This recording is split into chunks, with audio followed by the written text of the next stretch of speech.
Guys মই গৈছিলোঁ অৰুণাচল মাল লৈ গৈছিলোঁ।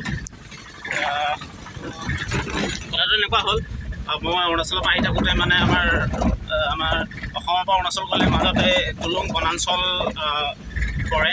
তো প্ৰায় আপোনাৰ 4-5 কিলোমিটাৰমান মানে বনাঞ্চলৰ মাজতে যাব লাগে, জংঘলৰ মাজতে যাব লাগে। তাত নাই মানুহ, নাই ঘৰ দুৱাৰ, নাই কিবা গাড়ী ঘোঁৰাও প্ৰায় কমেই চলে। তো মই গৈছিলোঁ মাল লৈ। তো এইফালৰ পৰা আহি থাকোঁতে দাদা এজনৰ মানে দেখিলোঁ মাজতে মানে হাবিৰ মাজত মানে কোনো মানুহ নাই। দাদাই টেম্পু এখন লৈ কিবা মাল আনিব গৈছিলে চাগে। সেই টেম্পুখন মানে চকা পামচাৰ হ'ল, গতিকে দাদাজন অকলে আছিলে।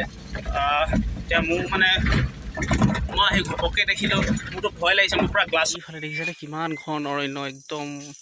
এইটো আমাৰ লখিমপুৰ জিলাৰ টুলুং বনাঞ্চলৰ মাজত আছোঁ মই। এইটো এসময়ত লখিমপুৰ জিলাৰ হাওঁফাওঁ হিচাপেও আছিলে। পূৰা মই মাজত সোমাই গৈছোঁ। সেয়া গৈ আছোঁ বাহিৰলৈ, মোৰ গাড়ীখন বাহিৰতে আছে। একদম সোমাই দিছিলে ইফালে হাতী আছে। মই হাতী চাবলৈ গৈছিলোঁ বাৰু, এতিয়া ভিতৰত আছে গৈছিলোঁ। এইয়া গাড়ীখন আছে, আপোনালোকে দেখুৱাই আছোঁ কিমান ভিতৰলৈ গৈছিলোঁ। সেইফালে পূৰা হাতী ওলায়, অলপ আন্ধাৰ হ'লে হাতী ওলায়। জেকটো বেয়া বোলে তেখেতৰ, মই নিজৰ জেক দি দিছোঁ। দেখিছেনে, এইফালে গ'লে অৰুণাচল পায়, অৰুণাচল এইফালে অসম, এইফালে গ'লে অৰুণাচল, গেৰুকামুখ LNT পায়। সেয়া মোৰ গাড়ীখন, মই এইফালে মাল লৈ গৈছিলোঁ। এই দাদাজনৰ গাড়ীটো পামচাৰ হ'ল। জেকটো কাম দিয়া নাই নি? অকণো উঠা নাই? অঁ, লোড আছে গাড়ীখন, সেইটো কাৰণে জেকটো উঠাব পৰা নাই।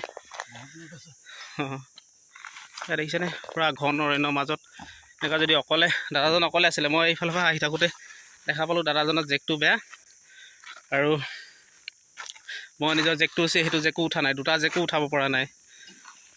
আৰু যদি এই অৰণ্যৰ মাজত যদি অকলে তেনেকুৱা অকলশৰীয়াকৈ থাকিব হয়, কি হ'ব? তেওঁলোকক এটা কথাই কওঁ, কোনোবা যদি এনেকৈ বিপদত পৰে তেওঁলোকক সহায় কৰিব। বিশ্বাসযোগ্য নহয় যদিও মানে আপোনালোকে কণ্ডিশ্যনটো চাই ল'ব, অৱস্থাটো চাই ল'ব কি হৈছে। যদি তেনেকৈ আপোনালোকে যদি সহায় কৰে, হয়তো কাৰোবাৰ মানে জীৱনটো বচাৰ চান্স থাকে। ইমান হাতী চাতী ওলাই থাকে ইমান ঘন অৰণ্যৰ মাজত।